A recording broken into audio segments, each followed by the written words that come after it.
Quando você nasce de novo, quando você recebe Jesus como Senhor e Salvador da tua vida, que você tem a vida de Jesus dentro de você, no teu espírito, você está espiritualmente pronto. Mas uma coisa é você estar espiritualmente pronto, outra é você conseguir andar no espírito. Porque você tem que crescer no espírito. Eu sempre costumo falar aqui de Jesus, né? Não tinha ninguém mais pronto que Jesus. Não, ele estava pronto desde o ventre da mãe dele. Ele foi gerado pelo Espírito Santo, não teve pai humano, ele estava pronto desde o ventre da mãe. Ok?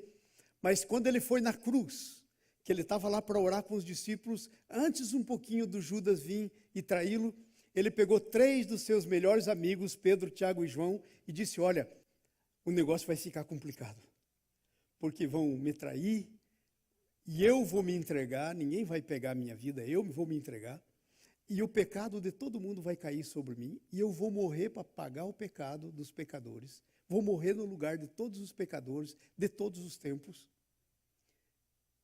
Vai ser terrível, porque eu nunca tive um momento que não tivesse comunhão com o Pai. Mas agora, quando eu for para a cruz e o pecado de todo mundo foi colocado em mim, eu vou ter uma frase para dizer. Qual foi a frase? Deus meu, por que me abandonaste? Por que me abandonaste? E lá no jardim, enquanto ele fazia oração, ele estava contando com a oração dos seus amigos também. Mas aí ele faz oração e ele volta ali para ver os seus amigos e adivinha, estão dormindo. E aí Jesus disse: vocês não puderam orar nenhuma hora comigo? E ele diz assim, ó, vigiai e orai. Porque, na verdade, o espírito está pronto, mas a carne é fraca. Sabe, Jesus era homem igual a você, igual a eu. Igualzinho a nós. Mas tinha um detalhe com ele.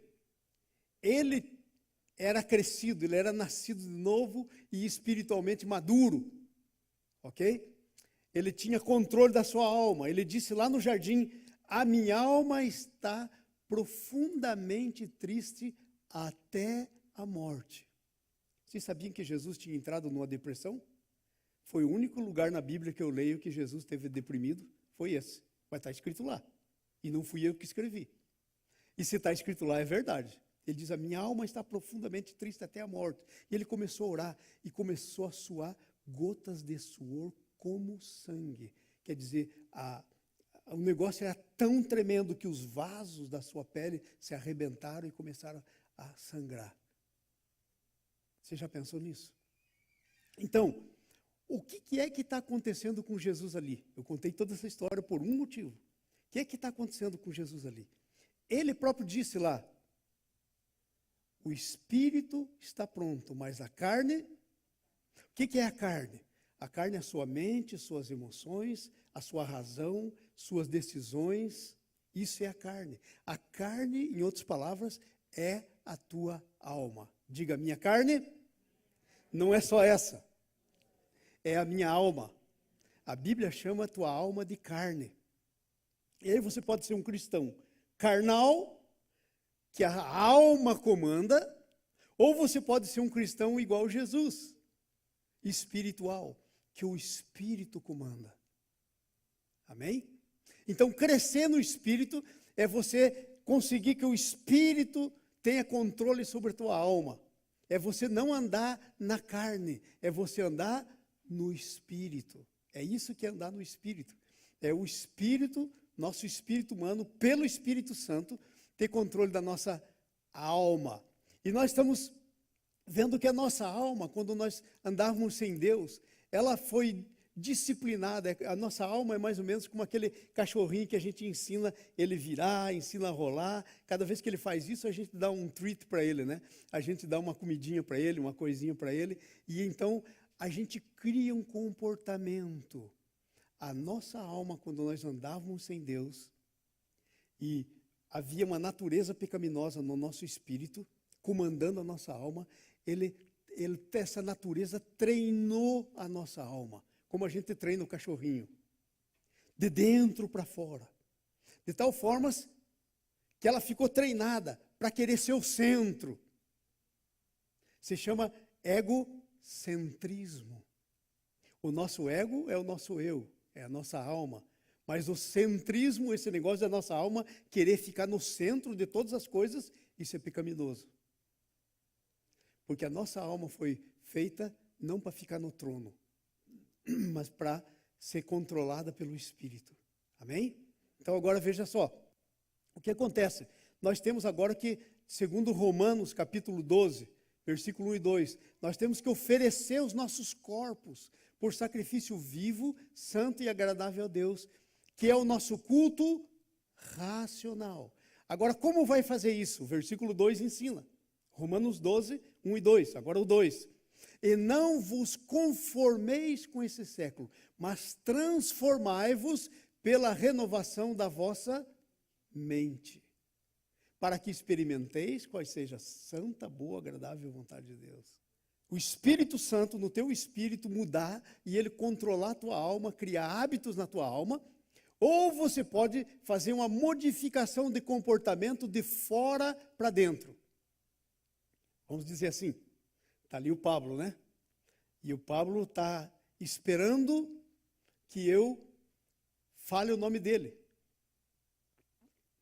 Porque ele fez uma oração, ele disse assim, se hoje o pastor João falar o meu nome no culto, eu tenho um presente para ele, mas só se ele falar o meu nome, eu vou saber que é de Deus. E aí, de alguma forma, a Lília, que sabia, contou para mim. E a Lília me disse, o pastor João, é bom o senhor falar o nome do Pablo, porque senão o senhor vai perder o seu presente. Aí sabe o que eu faço? Eu faço uma mudança de comportamento. Eu me adapto e eu falo o nome do Pablo. Para, igual o cachorrinho, ter um presente, comer alguma coisa. Esse se chama modificação de comportamento. Behavior modification. Isso é de fora para dentro. O maior inimigo da verdadeira transformação, que é de dentro para fora, é a modificação do comportamento de fora para dentro. Porque aí nós só nos comportamos daquela maneira enquanto queremos alguma coisa. Passou aquilo, se o Pablo não tiver mais nenhum presente para mim, a Lília não me contar, nunca mais fala o nome dele. Entendeu? Foi uma adaptação, uma mudança de comportamento para ter alguma coisa, para ganhar alguma coisa. Essa é a mudança de comportamento de fora para dentro. E a gente é perito nisso. A gente é perito em dizer as palavras que as pessoas querem ouvir, fazer as coisas que agradam as pessoas. A gente é perito nisso. Sabe por quê? Porque a nossa alma, às vezes, ela está tão assim, sou machucada, está com tantas feridas, que a gente tem um negócio chamado necessidade de ser aceito. Que sabe de onde vem necessidade de ser aceito? Baixa estima. Eu tenho uma baixa estima tão grande que eu tenho necessidade de que todo mundo me aceite. E quando não me aceitam, eu me sinto mal. Eu vou contar uma experiência real para vocês. Eu tinha um amigo meu, que era o cara que eu mais admirava, porque ele era capaz de tirar a camisa para dar para alguém que precisasse. Ele fazia qualquer coisa. E eu admirava, eu falava, esse é o cara. E aí um belo dia, não é que eu faço a descoberta? Eu descobri que ele fazia isso para poder ser aceito pelas pessoas. Aí eu falei, uau, que necessidade tremenda. E eu pensei que ele fazia isso porque lá dentro ele estava querendo abençoar as pessoas, ele era voltado para as pessoas, ele era voltado para ele mesmo. E para as pessoas reconhecerem ele, verem ele, falarem com ele, se tornarem amigo dele, ele fazia tudo isso. Mudança de comportamento. É o maior inimigo da transformação. Agora, quando há uma transformação de dentro para fora, o teu comportamento muda. Ok? E nós estamos falando da alma. A sua alma, que é a sua razão, sua mente, suas decisões, suas emoções. Razão, decisões, emoção. Isso é tua alma. Todos nós temos alma. Ok? Isso é que diferencia a gente de todo o resto. Tem 3 tipos de seres que têm alma. Querem ouvir isso? 3 tipos de seres que têm alma. Primeiro, você e eu, o ser humano. O segundo tipo de ser que tem alma são os anjos. E o terceiro tipo de ser que tem alma é Deus. Sabe por quê? Porque alma é a capacidade de fazer decisão. É a capacidade de entender as coisas e fazer decisão. Você sabia que Deus tem essa capacidade? Por isso que Ele criou você. Porque Ele fez uma decisão. Você não é um fruto do acaso, você está aqui por uma decisão de Deus, nesse mundo. Porque Deus tem um propósito para você nesse mundo. É a sua alma que faz de você um ser pessoal. Deus é um ser pessoal, é uma pessoa. Os anjos são seres pessoais. Nós somos seres pessoais. Todo ser pessoal é um ser moral. Uma vaca pode estar aqui pastando uma grama assim ruim, e ali tem uma grama bem verde. E ela instintivamente pode sair da grama ruim para verde. Mas uma vaca não tem essa capacidade, não é um ser pessoal. Ela não vai parar e pensar, por que eu estou aqui? Eu vou para lá. Ela não faz esse raciocínio, mas você faz. Todo ser moral é um ser responsável. E hoje esse é o nosso assunto. Eu estou falando sobre mudança de comportamento. Eu quero falar sobre a lei da responsabilidade. Porque nós somos seres morais, nós podemos cometer pecado. Porque há o certo e o errado. Tudo que for errado é pecado. E nós podemos decidir entre o bom e o mal. Tudo que é mal é pecado. Deus não criou mal. Quem criou foi Satanás, quando fez a rebelião lá no céu. E ele e 1/3 dos anjos que Deus criou foram precipitados para o inferno. Porque se rebelaram. Chama-se rebelião. Rebelião é uma característica de ser pessoal. Toda rebelião que você faz é porque você é um ser pessoal. E toda rebelião tem que ser tratada. Porque toda rebelião é uma coisa da sua alma. É uma decisão. É porque você é um ser pessoal. Então está aí o nosso primeiro PowerPoint. Esse é o seu cérebro. Veja quantas coisas estão aí. Tem que transformar. Ok? Está escrito aí. E tudo que está escrito aí eu escrevi nesse PowerPoint. Primeiro, você é responsável. Diga comigo, a lei da responsabilidade. Outra vez mais alto. A lei da responsabilidade. Você é responsável, por exemplo, por suas crenças. Porque o Espírito Santo pode vir em você e convencer você de alguma coisa. E você pode dizer não para ele. Não, eu não quero isso. Ok? Você pode dizer não para ele. Qual que é a segunda coisa que tem lá? Você também é responsável por o quê? Outra vez, por o quê? Quer dizer que o medo só fica em você se você deixa ficar. Porque a Bíblia diz, o verdadeiro amor lança fora o medo. Você é responsável pelos seus medos. Terceiro, você é responsável pelos seus reflexos. Quando eu estou por aqui, por exemplo, e eu ouço alguma coisa, eu tenho um reflexo. Ok? Então você é responsável por isso. Você é responsável por seus pensamentos.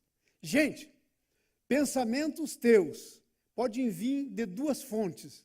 Primeiro de você mesmo e segundo de fora. Segundo a Bíblia, o diabo lança setas inflamadas na sua mente. Você não observe na sua vida. Muitas vezes você não está pensando, mas de repente um pensamento, pum, sem que você esteja pensando, vem na sua mente. A Bíblia diz que o diabo pode fazer isso, mas outro que pode fazer isso é você mesmo. Se você não fosse responsável pelos seus pensamentos, Filipenses capítulo 2, versículo 5, não estaria escrito lá. Filipenses 2? Filipenses 4 não estaria escrito lá. Diz assim, finalmente, em o que pensar? Finalmente, tudo que é puro, tudo que é agradável, tudo que é de boa fama, se alguma virtude há, se algum louvor existe, seja isso que ocupe o seu pensamento. Está lá em Filipenses, capítulo 4. Ok? Então você é responsável pelos seus pensamentos. Você pode deixar a sua mente maquinando, ou você pode dizer para a sua alma, não, porque você tem essa capacidade. Se você não tivesse essa capacidade, a Bíblia não diria para você, mas transformai-vos pela renovação da vossa mente. Porque daí a Bíblia está mandando você fazer uma coisa impossível. A Bíblia está me mandando me transformar, e a Bíblia não está dizendo, deixa Deus transformar você pela renovação da tua mente. A Bíblia diz, transforme-se. Quer dizer, eu preciso me transformar. Ok? Vamos para frente, que mais? Você é responsável por suas? Como é que é? Convicções. Sabe? Há muita gente que tem uma firme convicção, mas de convicções firmes, o inferno está cheio. Não basta ter convicção firme, precisa ter convicção correta, a certa. Então você é responsável pelas suas convicções. Convicções é aquilo que você deixa entrar e se tornar um padrão para você. Você não pode ter qualquer tipo de convicção. Vamos para frente? O que mais? Sobre? Vamos lá? Sobre suas sensações, o que você sente.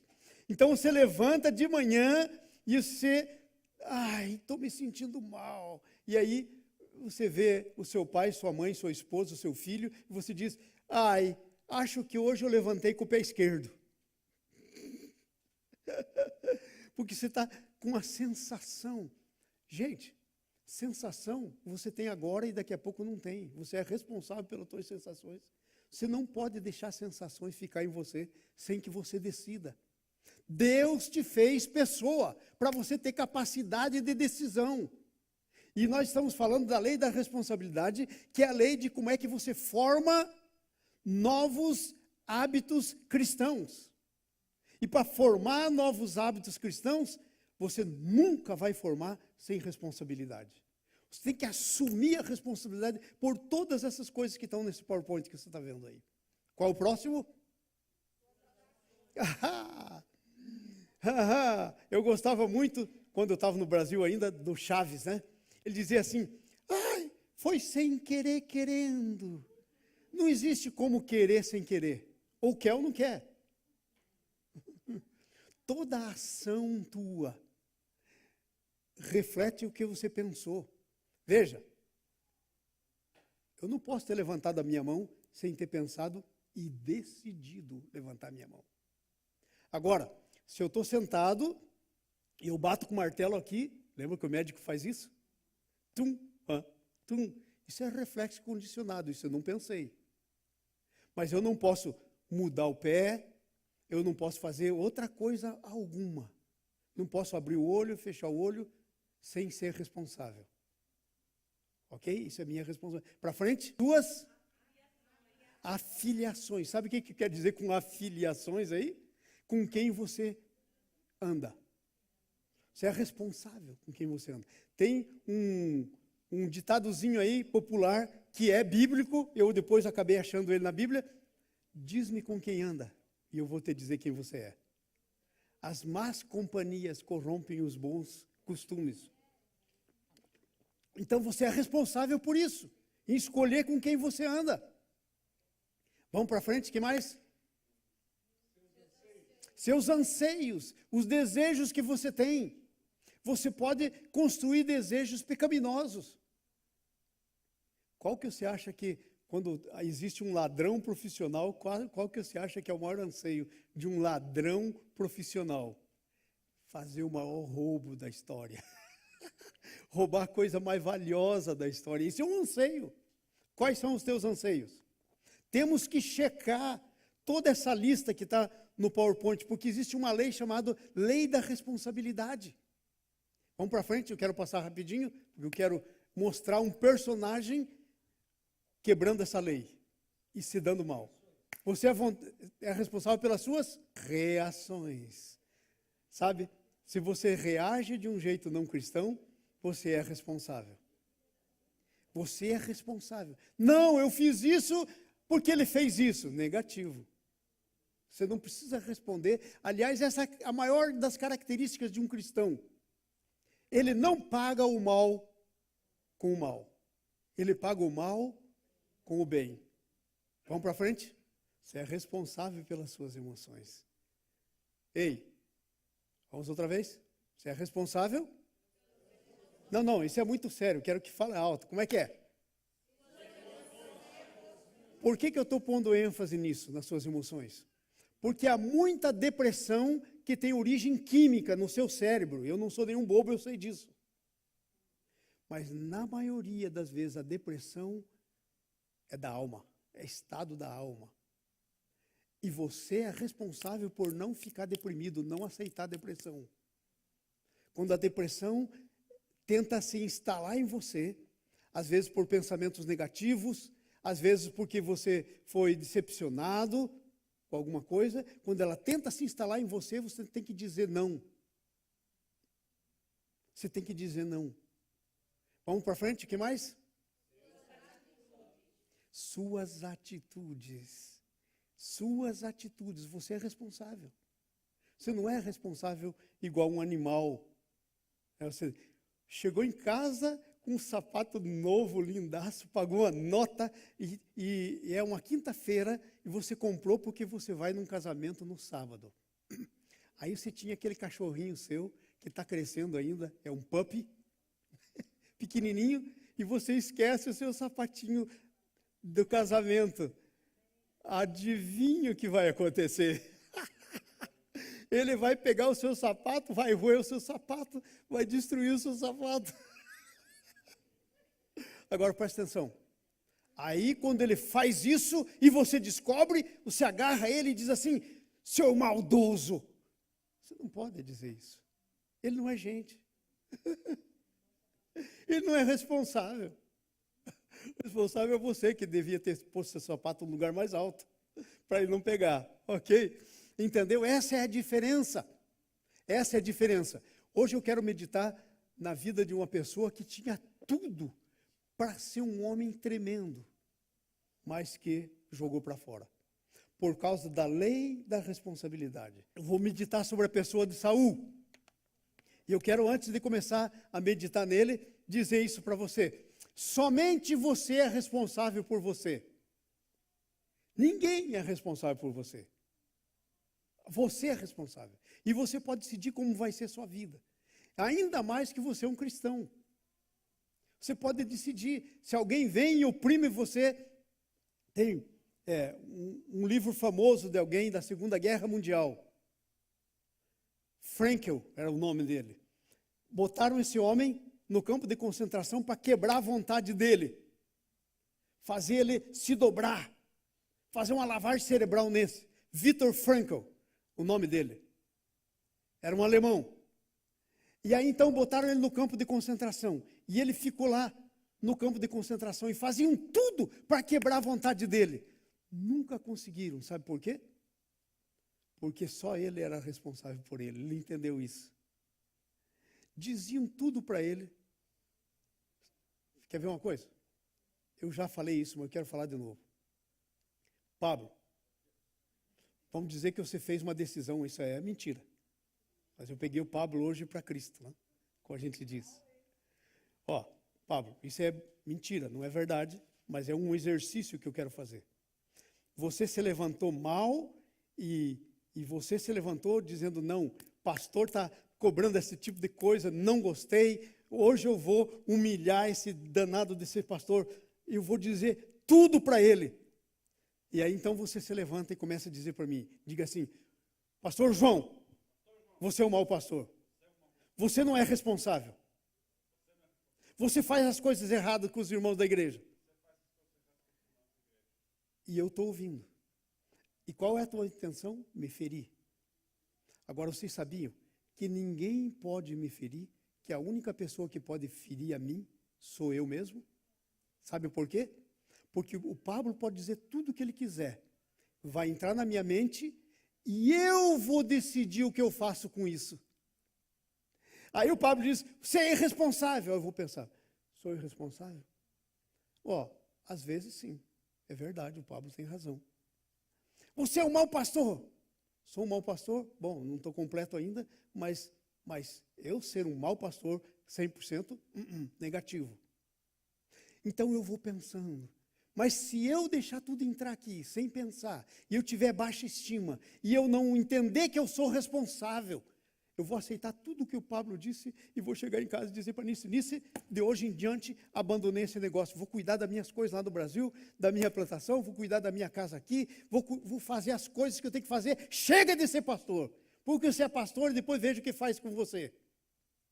Adivinhe, falta de responsabilidade comigo mesmo. Eu posso até dizer que o Pablo foi culpado, mas ele não foi, não. O único culpado aqui sou eu. Porque o único que pode ferir a mim mesmo sou eu. Você está entendendo? Nunca pense que as pessoas feriram você. Você se feriu. Porque você aceitou que não devia aceitar. Você é responsável por você mesmo. Você não pode aceitar palavras negativas. Sabe quem você é? Você não é quem eu digo que você é. Você não é quem seu amigo diz que você é. Você não é quem seu pai diz que você é. Está cheio de gente aqui que às vezes cresceu ouvindo seu pai dizer, menino burro, não sabe nada. Você não vale nada.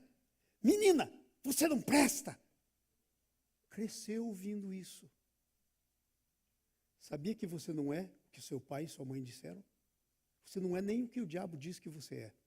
Você é o que Deus diz que você é. Porque quem criou você, criou com um propósito. Tinha um plano para a sua vida. E sabe, só Ele tem autoridade para dizer quem você é. Só Ele. E tudo mais que entrar na sua cabeça e você deixar ficar lá, é do diabo. O diabo vai te usar. E por falta de responsabilidade. Só você é responsável por você. Responsabilidade é uma qualidade de caráter. Uma característica que faz você ser você. Tudo o que você é por causa do exercício da tua responsabilidade. Se você é uma pessoa que chega na hora, é por causa do exercício da sua responsabilidade. Se você é uma pessoa confiável, que alguém pode pedir uma coisa para você, você diz sim, e o seu sim é sim, não é talvez. Sabe por quê? Porque você é responsável por você. Essas coisas todas vão construir o teu caráter. Porque ser você é uma característica, ok? É a responsabilidade. Você é responsável por tudo que você faz. Entender essa responsabilidade é o maior sinal de maturidade cristã.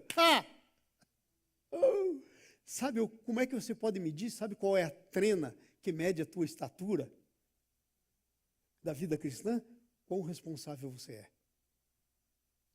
Você já assumiu responsabilidade? Você sabia que você veio nesse mundo? Gente, excuse me. Você acha que Deus não tinha nada o que fazer e de repente disse assim, eu vou fazer o Davi, eu vou pôr ele lá no mundo, e deixa o Davi se virar lá. Se vira por lá, não tenho plano para o Davi. Ninguém faz, nem eu, nem você fazemos alguma coisa sem um plano primeiro. Quanto mais Deus. Então, aí o que acontece? Aí o Davi nasce, ok? E aí Deus tem todo um propósito para a vida dele.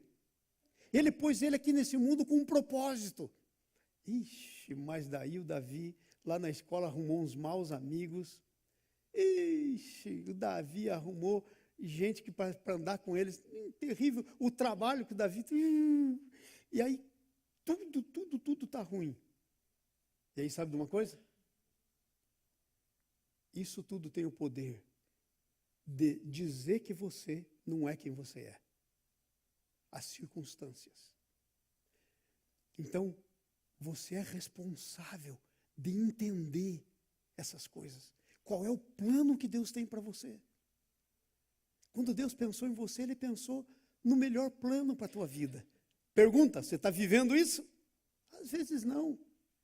Ai, pastor, é que eu ainda não descobri. Não descobriu porque é irresponsável. É o que eu estou falando. A lei da responsabilidade. Se você fosse responsável, você tinha dobrado o joelho no chão, começado a orar, e Deus teria dito para Deus: Deus, o Senhor me fez com um propósito. Qual é o meu propósito? A Bíblia diz: pedi, ser-vos-á dado, buscai e achareis, batei e abrir-se-vos-á. Você saberia qual é o seu negócio. Então é porque é irresponsável. Vamos estudar a vida de Saul para entender esse assunto. Abra a sua Bíblia, ou uma Bíblia aí no telão, por favor. Não, aí no telão não dá para ter duas coisas ao mesmo tempo, né? Então, abra a sua Bíblia aí em 1 Samuel capítulo 19. Eu quero contar a historinha de Saul para introduzir para você, e daí nós vamos ver como é que o Saul jogou a vida dele fora.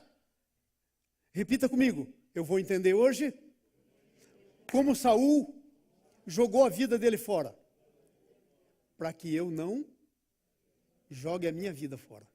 Ah, é para isso que nós vamos entender o Saul. A primeira coisa, Saul estava por lá, era um jovem andando por lá, na casa do pai dele, mas Deus tinha um plano para ele. Deus tinha um plano para ele. E o plano de Deus para você não começa em você. Começa com seu Deus. Então ele estava lá, ok? Então a primeira coisa no capítulo 9 que nós vemos aí, a unção para que o Saul pudesse ser quem ele precisava ser, começa em Deus. Gente, olha aqui para mim, todo mundo, por favor, olha aqui, ó. Existe uma unção para você ser quem você precisa ser. Deus tem essa unção. A unção é um poder do Espírito Santo que vai vir sobre você, para você ser quem você precisa ser, quem Deus quer que você seja. E isso começa em Deus, não é plano teu. Então o Saul estava por lá e tal, de repente você perde umas mulas do pai dele. E o pai diz: pega aí o teu servo aí e vai atrás das mulas. E ele vai e anda, e anda, e anda, e anda, e não encontra a mula.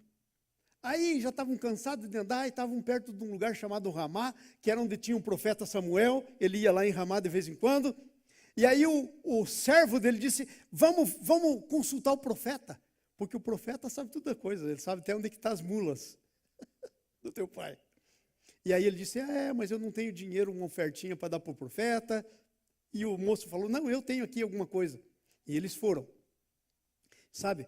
E aí quando eles chegam, eles descobrem que eles não estavam lá por causa das mulas. O que eu quero dizer para você, veja, o propósito que Deus tem para a tua vida começa em Deus, e Ele vai conduzir você para achar o propósito. O que acontece é que muitas vezes Ele já te conduziu para achar o propósito. E quando você viu o propósito que Deus tinha, você era igualzinho Pedro.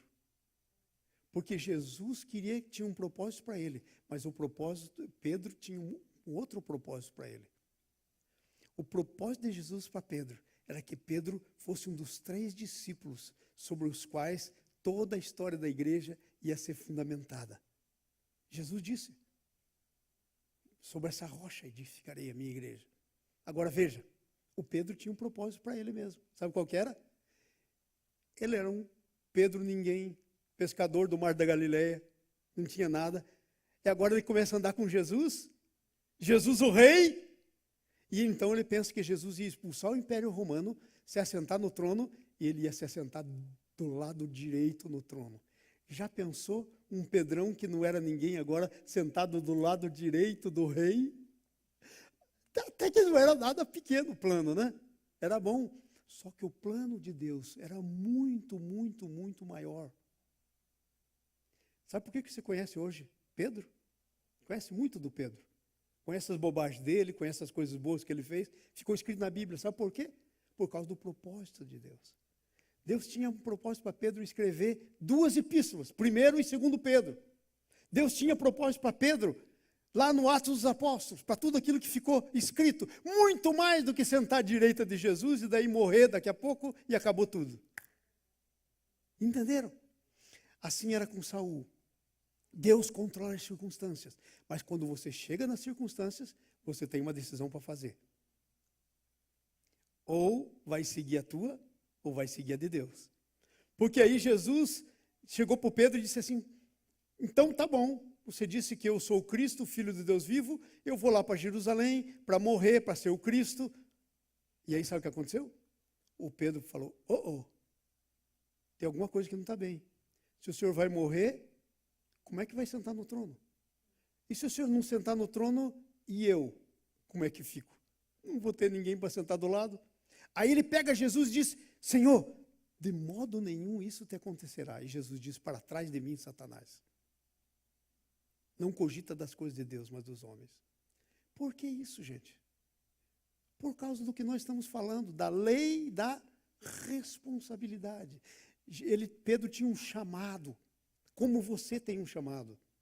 Eu não estou dizendo que tem que ser chamado para ser pastor, e missionário, não, você pode ser, você não acha que Deus precisa de médicos cheios do Espírito Santo, que quando vão operar, dizem assim, aqui Jesus está à minha mão, usa nessa cirurgia. Você não acha? Você não acha que Deus hoje em dia quer grandes homens de Deus? Escute isso. Sabe quantos cristãos nós temos hoje no mundo? Contando tudo que é tipo de cristão, inclusive os religiosos. Não dá 2 milhões. Nós já somos mais que, não dá 2 bilhões. Nós já somos mais que 6 bilhões. Então, se não dá 2 bilhões, 4 bilhões estão por aí sem Deus. Agora, você não acha que isso consome dinheiro para levar o evangelho para esse pessoal? Imprimir Bíblia, ir viajar, fazer missões. Você não acha que Deus quer grandes empresários, cristãos, que o dinheiro não seja o Deus deles, que Deus seja o dinheiro, e o dinheiro deles esteja à disposição de Deus? Claro que Deus quer. Então está aí Saul. Deus queria um rei. Porque Jesus é o rei. Então, o reinado já estava na cabeça de Deus, não da de Samuel, mas na de Deus estava. Então, olha só, Deus escolhe pela graça, Deus controla as circunstâncias. Eles vão para perguntar para Samuel aonde estavam as jumentas. Só que Deus, pode passar o próximo PowerPoint, por favor? Só que Deus, um dia antes, tinha dado uma visão para Samuel, que ia chegar um moço lá, e que ele era o rei que o Samuel ia ungir. Então, jumenta para lá, jumenta para cá, chega, e aí eles perguntam onde está, e adivinha o que acontece? Começa a responsabilidade. Capítulo 9, versículo 21, diz assim, eu quero ler para vocês.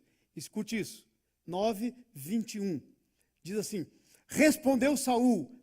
Aí ele vai lá e não encontra a jumenta, fala com ele, no 20 diz assim, quantas jumentas que há 3 dias que se perderam, não se preocupe o teu coração, teu pai já encontrou, e para quem está reservado tudo que é de precioso em Israel, não é para ti e para a casa do teu pai? Veja, está ali Saul, aqui está o profeta. O profeta disse, Saul, tem um negócio tremendo para dizer, as melhores coisas, palácio, riquezas, estão reservado para você e para a casa do teu pai. Agora veja o que Saul faz. Veja o que ele diz. Versículo 21. Então respondeu Saul e disse, porventura não sou benjamita, o menor das tribos de Israel, e a minha família é a menor de todas as famílias, por que, pois, me fala tais palavras? Que abestalhado. Vem Deus e diz para o profeta, fala para ele que ele é o cara. Aí ele falou, ixi, onde eu nasci? Nasci numa famíliazinha lá em Guarapuava, no Pinhão, que foi onde eu nasci. Família pobre, não tinha descendência nenhuma. E aí Deus vem e diz para mim, ei, reservei para você ser um missionário. Você vai ir para muitos países. Você vai pregar em muitos países. Vou usar suas mãos para fazer milagre. Sabia que Deus já me usou? Nós tivemos já cura de AIDS, cura de câncer. Câncer de pele, assim, que estava tomado, todo o peito, assim, desapareceu. Deus me usou. Eu orei, aconteceu. Aí eu digo, Senhor, mas olha eu. Eu estava para ser um pistoleiro, eu estava lá em Guarapuava, numa família ruim, de matador, um tio meu matou o outro, e assim, vou contando. E eu, olha que ideia boba. Nós estamos falando do quê? Da lei da responsabilidade. Quando Deus falar com você, você tem uma responsabilidade. E você pode perder. Começa em Deus, Deus fez toda a parte dele, mas tem uma responsabilidade na sua mão. Você se entrar no plano de Deus, se amoldar o plano que Deus tem para você e viver esse plano. É o melhor que tem. O que é que diz o texto que eu li para vocês? E para quem está reservado as melhores coisas? Não é para ti e para a casa do teu pai? Para você está reservado, meu irmão, minha irmã, as melhores coisas. Agora, se você vai tomar posse, se você vai viver elas, já depende de você. Há uma lei chamada lei da responsabilidade. Você tem que construir um comportamento de dentro para fora. Deus fala com você lá dentro. E aí você então diz, é assim. E você começa a dizer, sabe como você tem que ser? Igual José. Vem Deus e dá um sonho para José. E ele sonhou que ele estava cortando o trigo, e eles naquele tempo eles amarravam uns feixes, deixavam de pezinho, para depois levar para pôr para secar no sol e bater com um pau para debulhar o trigo. E ele viu então ele lá cortando o trigo, e os irmãos dele, eram 12. Então tinha 11 maços de trigo. E ele estava na frente deles, e os 11 maços de trigo se dobravam perante ele. Ele teve esse sonho, Deus deu para ele. Era o sonho do destino dele. Aí ele contou para os irmãos falaram, o quê? Moleque safado, ele já tinha uma guerra contra ele, porque o pai amava mais a José do que os outros. O pai é bobo, né? Não pode amar mais um filho que o outro, né? Mas então ele já tinha essa ferida na alma, e aí então eles se revoltaram contra ele.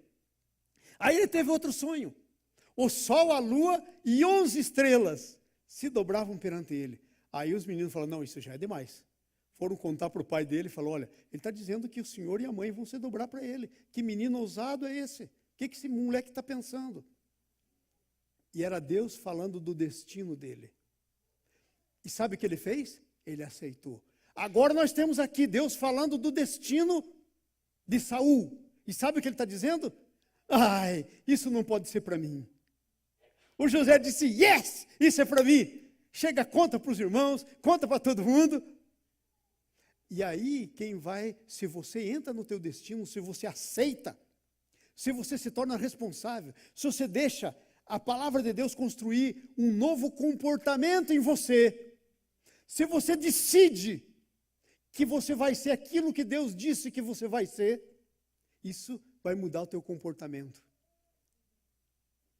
Mas aí Deus está no controle. E aí os irmãos dele raivosamente venderam ele como escravo, parecia que tudo ia ruim. Mas ele ia ser rei do Egito, a maior potência do mundo da época. E sabe onde ele estava indo? Para perto do trono. Com traições. Deus não disse que vai ser fácil o seu destino. Deus disse que vai ser bom. Porque, sabe, com 30 anos, o José sentou no trono. E aí veio uma fome de 7 anos. E os seus irmãos vieram lá comprar. E ele reconheceu os irmãos. E sabe o que aconteceu com os irmãos? Tiveram que se dobrar perante ele. E aí depois, ele mandou buscar o seu pai e a sua mãe. E ele cuidou. E ele foi o rei sobre tudo. No palácio, na maior abundância. Um nome famoso. Mas aqui está um dizendo, mas quem sou eu? Quem sou eu? A nossa responsabilidade, a primeira responsabilidade que você tem, olha aqui para mim, ó. A sua primeira responsabilidade é receber o que Deus está querendo fazer com você. Se você disser não, Ele te chuta o traseiro e você não vai cumprir nunca. Porque Ele não vai enfiar de goela abaixo de você. Ele te fez gente com poder de decisão. E se você não decidir, Deus não vai decidir por você. Se você não entrar no plano que Deus tem para você. De jeito nenhum. Comece a deixar de lado para você ver. Um abismo chama outro abismo. Eu sei que Deus me chamou para ser pastor. Eu sou pastor aqui dessa igreja. E aí eu começo, Senhor, eu não sei, já estou aqui 15 anos, aqui trabalhando, parece que a coisa não vai, e eu começo, dou um passo, o destino está aqui, dou um passo fora. Dou outro passo fora. Quando vê, você está fora do destino. E não é culpa de Deus. Não é culpa de Deus. É uma lei de Deus chamada lei da responsabilidade. Repita comigo, lei da responsabilidade. Essa é a lei da responsabilidade. Então aí ele chega e o Saul e o Samuel fala com ele, e aí ele diz, olha, fica aí, posa aqui hoje à noite, porque eu vou dar uma palavra para esse povo aí, eu vou ensinar, e nós vamos ter uma reunião de liderança.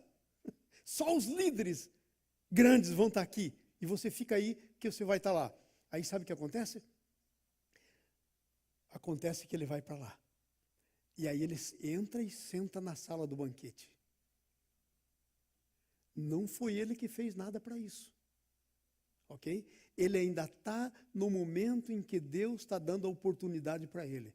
Vai chegar uma hora que a oportunidade de Deus acaba para ele. O que eu estou dizendo para você, se arrume, porque chega uma hora que a responsabilidade vai fazer você ficar sem opção. Você, fora. Aí o que aconteceu? Diz aí o texto, ele vai, entra na sala do banquete, e aí o Samuel diz pro cozinheiro, separa aquela melhor parte.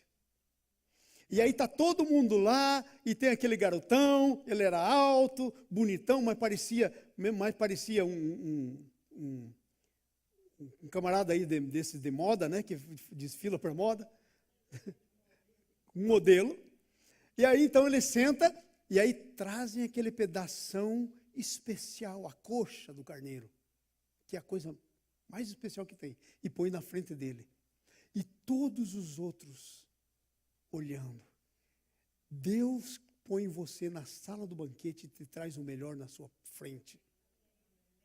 Ele quer pôr você num lugar privilegiado. E ele pôs Saul num lugar privilegiado. Então, aí o Samuel diz, olha para esse moço aí. Esse é o cara. Deus escolheu ele. Tem um plano para a vida dele. E ele vai na sala do banquete. E aí sabe o que acontece? Do capítulo 9, versículo 27 até o 10, conta a história. Então aí ele diz para todo o pessoal, olha, vocês termina tudo, no dia seguinte ele diz assim, manda o teu servo ir, porque eu quero conversar só com você.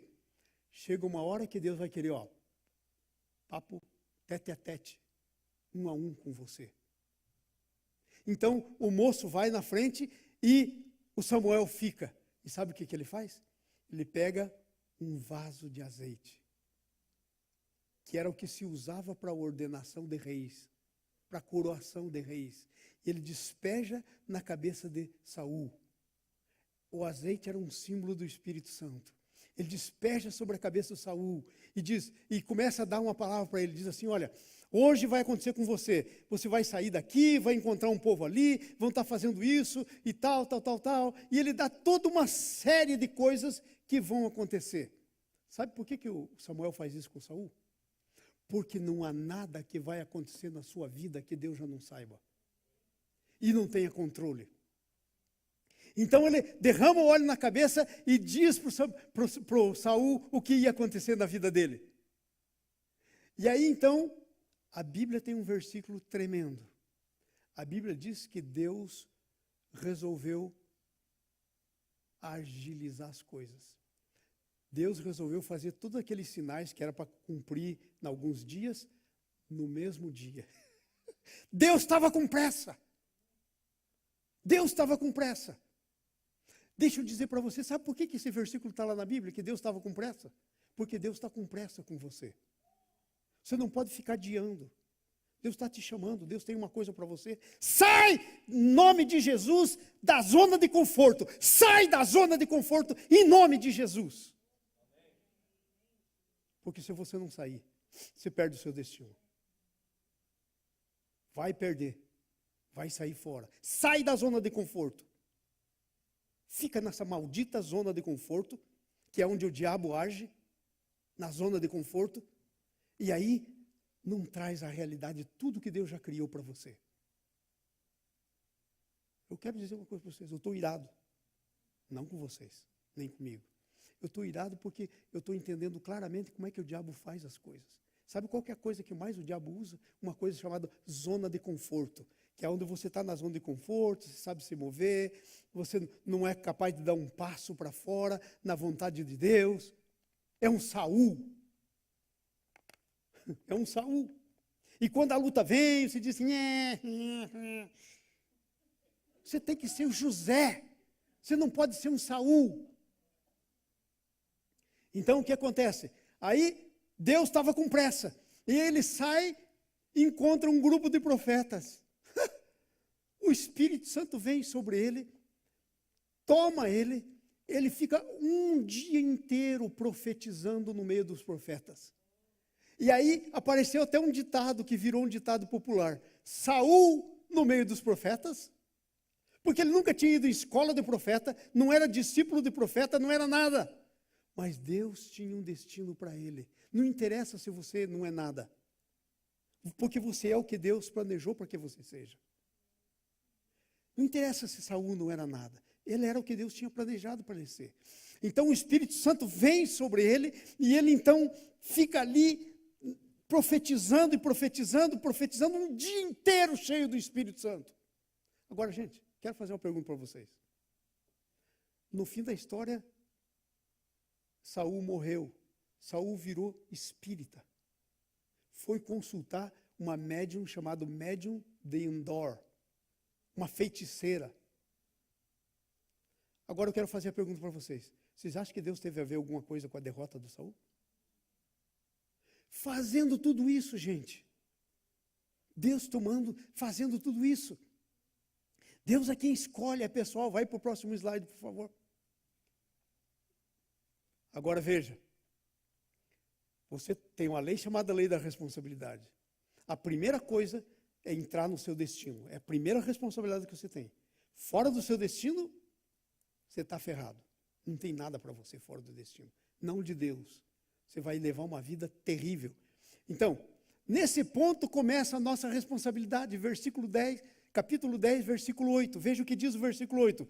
Tu, porém, descerás diante de mim a Gilgal, e eu descerei a ti, para ali sacrificar o holocausto e apresentar ofertas pacíficas. 7 dias esperarás,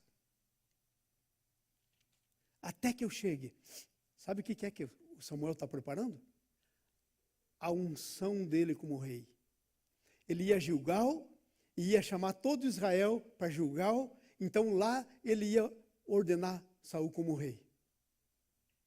Então veja, aí chegou o ponto de crise, em que Deus já fez tudo o que tinha que fazer. De agora em diante é você. De agora em diante é Saul. Você desce para Gilgal e fica lá esperando 7 dias. Nós vamos fazer uma festa em Gilgal como nunca houve antes. Primeiro, ele é o primeiro rei de Israel. Imagine. Primeiro, nós vamos fazer a tua coroação lá na frente, e você vai para lá e espera. Ok? Nesse ponto começa a nossa missão, a nossa responsabilidade. Diga comigo, lei da responsabilidade. Ela começa a agir, essa lei, depois que Deus faz a parte dele.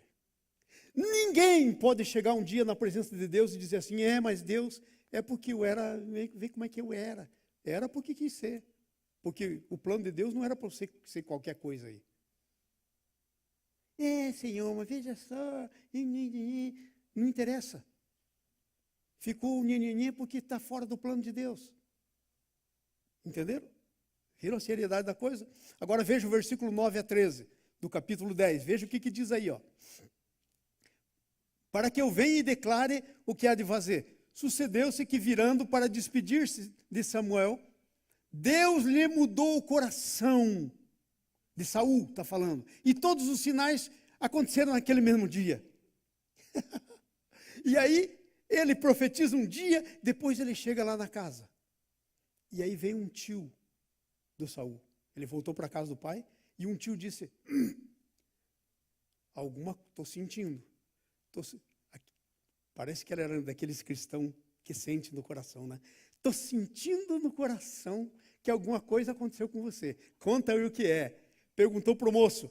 E o moço disse, não, nós fomos lá ver o Saul, e o Samuel, o profeta, e ele nos disse que as mulas que tinham se perdido já tinham sido achadas, a gente ficou lá, posamos lá na casa dele e viemos embora. Não contou nada. Sabe o que isso quer dizer? Que o discípulo do Saul era igualzinho Saul, com dificuldade de aceitar as coisas que Deus está fazendo. Tal discípulo, todo discípulo reflete o seu discipulador. Estou limpo do sangue de vocês, porque eu aceito a minha responsabilidade. Eu estou aqui por causa da minha responsabilidade. Quer saber a verdade? Eu não queria estar aqui. Mas estar aqui é parte do meu destino. A minha alma não quer estar aqui. Mas eu estou aqui porque isso aqui é parte do meu destino. E a minha alma tem que entrar no lugar dela.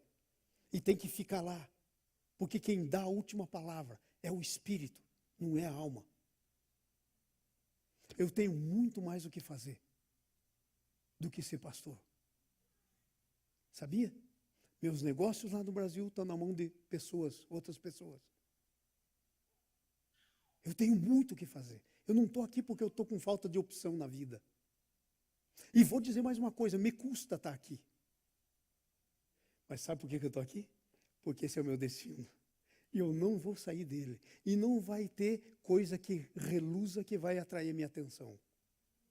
Não vai ter riqueza, não vai ter posição, não vai ter coisa que vai atrair vai atrair minha atenção. Não vai mesmo. Não vai mesmo. E eu tenho uma história de assumir a minha responsabilidade perante Deus. Eu tenho essa história. Se vocês são meus discípulos, por favor, não me decepcione. Eu tenho essa história. Deixa eu contar uma historinha. Rapidinho. Já contei aqui, muitos de vocês sabem. Vou repetir. Porque é importante essa história. Quando eu queria fazer um PhD em educação, eu falei com Jesus. E ele perguntou para mim, por que você quer fazer PhD para você ser um doutor? PhD. Dr. John. Eu disse não. É porque eu sou pastor e o negócio de um pastor é ensinar. Eu quero fazer um PhD em educação para mim saber o que eu estou ensinando. Saber como ensinar.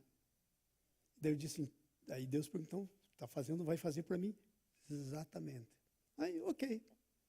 Primeiro, ele satisfez o desejo do meu coração. Eu queria ir numa universidade muito famosa, que tinha mais de 500 aplicações para o PhD, só recebiam 25 por semestre. Qual a minha chance? Inglês, nunca consegui passar no TOEFL, que é o negócio de língua aí, até hoje nunca passei. Entenderam? Então, eu me candidatei nessa universidade. Mandei lá o meu pedido. Aí, mandei para outra também, Califórnia, Biola. Veio a resposta da Califórnia, Fuller, o maior seminário do mundo. Mandei para lá, fui aceito do Fuller. Eu falei, uau, mas não é o meu coração. E o meu coração está aí, e eu creio que isso é de Deus. E ficamos esperando. Um belo dia, eu recebi um telefonema dizendo, olha, o do Conselho Doutoral quer falar com você, aqui em Chicago. Eu falei, ai. Aí conversamos com a Anice e dissemos, bom, então nós vamos para lá, mas vamos pedir para eles nos dar uma casa de estudante lá para a gente ficar. A gente não vai gastar dinheiro com hotel. E vamos conhecer Chicago. A gente vai uma semana antes. E aí a gente fica uma semana toda lá, olhando a cidade. Chegamos lá. Aí eu disse para a moça, escuta, olha, a gente está terminando, estou terminando aqui o mestrado, estou sem grana, eu preciso de um lugar para ficar aí. A moça riu no telefone. E claro que eu entendi qual é o riso. Ela pensou, esse cara está louco. Tem 500 aqui fazendo tudo para entrar, agora manda chamar esse camarada, ele quer uma casa. O que ele está querendo? Aí eu falei, ela disse, eu vou conversar com o conselho doutoral e daí te aviso. Falei, eu aviso. Dali um pouco, ligou dizendo que sim. E aí nos mandou o endereço da casa, dentro do campus, uma universidade enorme, um campus grande. Mandou o endereço da tal da casa. Quando nós chegamos lá, na dita casa, o que foi que aconteceu? a gente encontrou o Arthur, lembra bem? O Arthur de Curitiba. Estava terminando o PhD em missões. Encontramos ele, ouvi ele falando lá em português no telefone, e aí chamei o Arthur e fomos para achar a tal da casa. Quando nós chegamos para ficar na tal da casa, o Arthur disse assim, não é essa casa. Não pode ser. Eu falei, vamos tentar a chave, né? Pum, a chave, abriu. Aí nós entramos, estava lá a banheira cheia de perfume, rosa, lembra bem? Tinha velas acesas, um carpetão. Era a casa que ficavam os professores convidados da universidade. Foi a casa que a gente ficou. Aí o Arthur disse, essa casa. Aí nós ficamos, aí conhecemos Chicago, fizemos amizade com o Arthur, se tornou um grande amigo meu. E aí chegou na hora de ir. E aí entramos, uma mesa grande assim, lembra como se fosse hoje, oval, bem grande, todos o conselho doutoral lá, uma lareira acesa e aquele carpetão assim de afundar. Nós entramos com a Anice, tudo, meio, sentamos e o pessoal blá, blá, blá, blá, conversando entre eles. De repente, a doutora Linda Canel, uma do conselho doutoral, disse assim para o Ted, que era o diretor do curso, Ted, nós estamos sendo indelicados com o João, porque ele está aqui com a Anice e até agora nós não falamos com ele, só estamos de blá, blá, blá aqui. Aliás, Ted, eu não sei por que você mandou o João vir aqui, se você já aceitou ele. Uau! Eu não sei, devo ter ficado pálido, alguma coisa do gênero. O Ted bota a mão embaixo da cadeira, tira um envelopão azul, desses amarelão, grandão, né, tira o envelope, derrama um monte de foto, mostra uma foto, empurra uma foto para mim e diz, você sabe onde que é esse lugar? Aí eu olhei a foto, falei, essa foto é bem antiga. Ele falou, muito antiga. Aí, o que foi que aconteceu? Eu disse, talvez seja a cidade de onde eu venho, em 1960 e pouco, Foz do Iguaçu. Ele disse, é Foz do Iguaçu. A Itaipu Binacional me contratou para ser o consultor do impacto educacional que ia ter na região com a construção da usina de Itaipu. Teu governo me pagou uma grana preta. Eu morei lá no hotel tal e tal, né, 5 estrelas, e eu fiz todo o levantamento lá. Adivinha? Ele ficou amando os brasileiros. E sabe por que eu fui aceito da universidade? Porque o Ted amava os brasileiros. Aí, quando me disseram que eu estava aceito, eu falei, peraí, não tão depressa. Eu tenho que contar para vocês que eu não consegui no mestrado passar no TOEFL. Eles falaram, quem está aí com esse negócio de TOEFL? Assim, eu fiz o meu PhD. Para terminar a história, quando eu terminei, estava lá para tirar as medidas e tal, Deus falou comigo, para quem era mesmo esse tal de PhD teu aí? Eu disse, eu fiz para o senhor, para poder servir. Falou, então, se isso é meu, é o seguinte, a tua beca você vai dar para aquele camarada lá. O anel que era para ser teu, vai para o outro. Você não vai na tua graduação. Você não vai na formatura. Não vai ter foto da sua formatura. Porque o seu curso é meu. Eu tenho todos os documentos, claro. Toda a parte legal. Mas eu não tenho nenhuma foto. Se eu tiver que ir numa coisa de universidade, que tem que pôr a toga, e a toga da educação é linda. Ela tem 3 faixas assim. A do PhD. O anel é a pedra azul. Que anel lindo. Não está na minha mão, porque está na mão do meu Jesus. Amém. Eu sei o que é isso que eu estou falando. A lei da responsabilidade. E aí está o Saul. E aí então o Saul vai. Daí fazem a festa, para a gente terminar aqui, fazem a festa, vem todo mundo. Cadê o Saul? Não acham o Saul. Aí mandam procurar o Saul. Sabe onde é que o Saul estava? Escondido na bagagem. Estava escondido na bagagem, na festa que era a coroação dele. Escondido na bagagem. Passa o outro PowerPoint, por favor. Está escondido na bagagem. Ele estava escondido no meio da bagagem. Versículo 22, veja o que diz aí. Capítulo 10, 20, a bagagem, isso da bagagem aí? 10, 22. 10, 22. Então está aí. Diz assim, tendo feito chegar à tribo... daí começam o Saul tinha que fazer a coisa de tal jeito que todo o povo soubesse que era de Deus. Então eles tinham um negócio de lançar sortes. Então, vamos escolher um rei, vamos. Vamos então, qual vai ser a tribo? A tribo vai ser a de Benjamim. Qual vai ser a família? A família vai ser essa. Dessa família, qual vai ser a pessoa? A pessoa é o Saul. Deus falou. Para todo mundo. Aí procura o Saul, cadê o Saul? Saul está escondido na bagagem, no dia da coroação dele. Veja, o que diz aí o versículo 22. 10, 22, diz assim, ó. Então perguntaram ao Senhor, se aquele homem vier ali. Respondeu o Senhor, ele está aí, escondido na bagagem. Correram e tomaram, e ele entrou no meio do povo, e era mais alto, sobressaía o povo pelo ombro. Então disse Saul, vede quem o Senhor escolheu? E aí fazem a coroação dele. Eu quero fazer a pergunta, você está escondido? Qual é a bagagem que você está escondido? Se você não sair do meio da bagagem, tua coroação, que é você assumir a tua posição, onde você vai ser governo de Deus, líder de Deus, na área que Deus chamou você, não vai acontecer. Não vai acontecer. Ok? Então aí acham ele no meio da bagagem, ok? E aí o que foi que acontece? Veja só, vamos para o fim, coloca o número 3 para mim, por favor, ponto 3. Quero terminar dizendo isso para vocês. É o Espírito Santo que tem poder de nos tirar da vida antiga. Capítulo 11 agora, versículo 7. Veja o que diz o versículo 7. Tomou, pois, a junta de bois, o que acontece? Ele foi coroado como rei e voltou para a terra dele. E sabe o que ele foi fazer? Continuar o serviço dele. Sabe o que era? Eles eram agricultores, ele tinha juntas de boi. E ele andava lavrando. Era rei coroado na lavoura, lavrando com junta de boi. Olha aqui para mim. Você é rei coroado, está fazendo o quê? Atrás da junta de boi?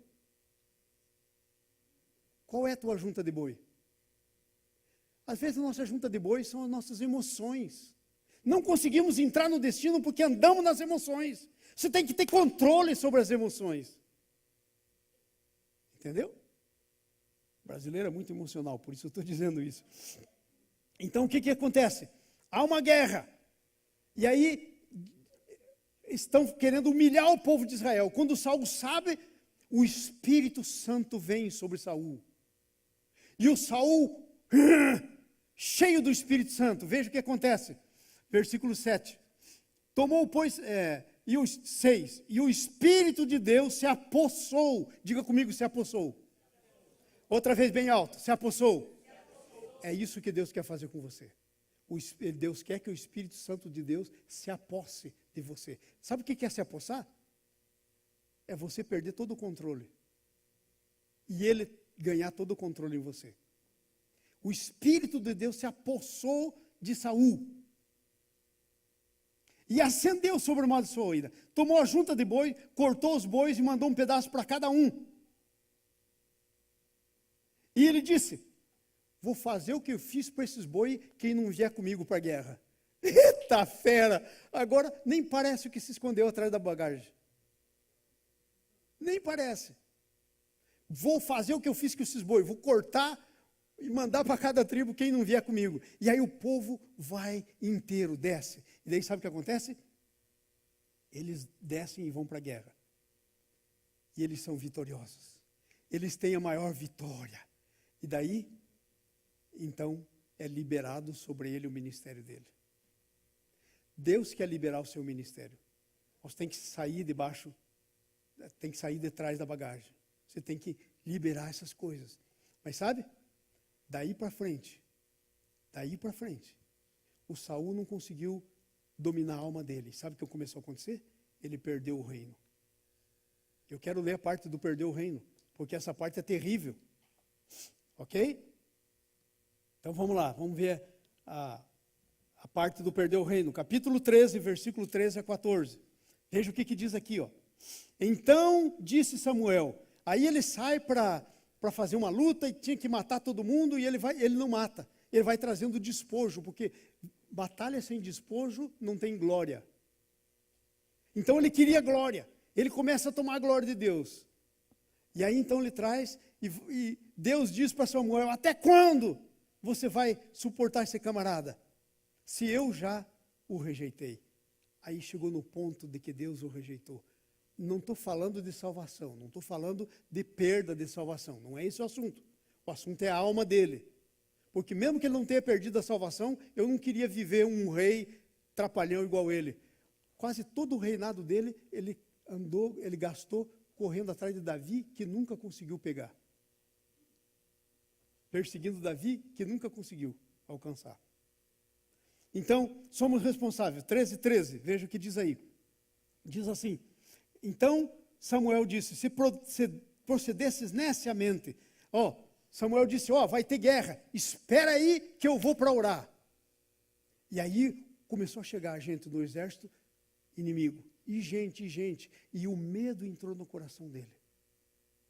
E ele falou: e está aqui esse povo, e o Samuel não vem, e nós não fizemos sacrifício para ir para a guerra. Sabe o que ele faz? Ele faz o sacrifício, e ele não tinha autoridade para fazer o sacrifício. Samuel tinha que fazer. E ele faz o sacrifício. E sabe o que acontece? Quando ele termina de fazer o sacrifício, Samuel chega. Tivesse esperado mais alguns minutos. Daí veja o que diz. 13:13, né? Então Samuel disse: procedestes neciamente, porque não guardastes o mandamento do Senhor teu Deus, que ele te ordenou. Teria agora o Senhor confirmado o seu reino sobre Israel para sempre. Deus faz uma promessa, o seu destino é uma promessa, mas a tua obediência confirma.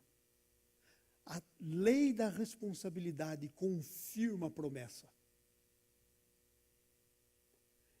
E ele não conseguiu confirmar a promessa por causa que não foi responsável. Então veja o que aconteceu aí.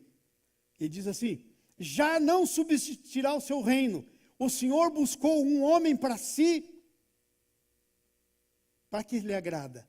Ele ordenou que seja príncipe sobre o seu povo. Sabe o que é que ele está fazendo? Profetizando sobre Davi. Davi só vai aparecer no capítulo 16, nós estamos no 13.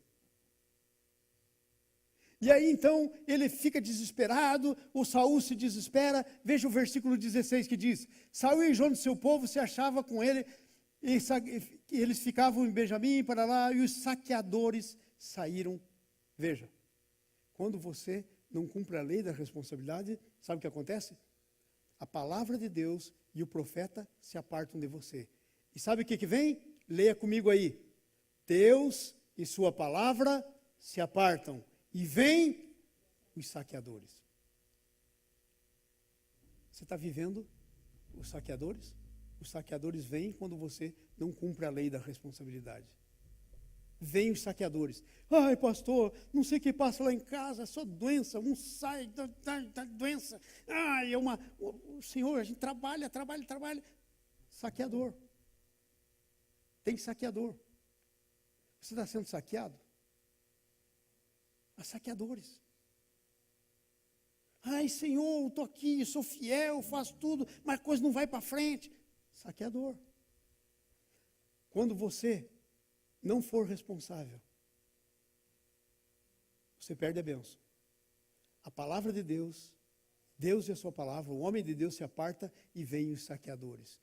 Veja o que diz aí, versículo 16. Saiu seu filho para lá, 17. E os saqueadores saíam do campo dos filisteus em 3 tropas. Há saqueadores alinhados contra você. Você vai deixar ser saqueado o seu destino? Você vai deixar roubarem o seu destino?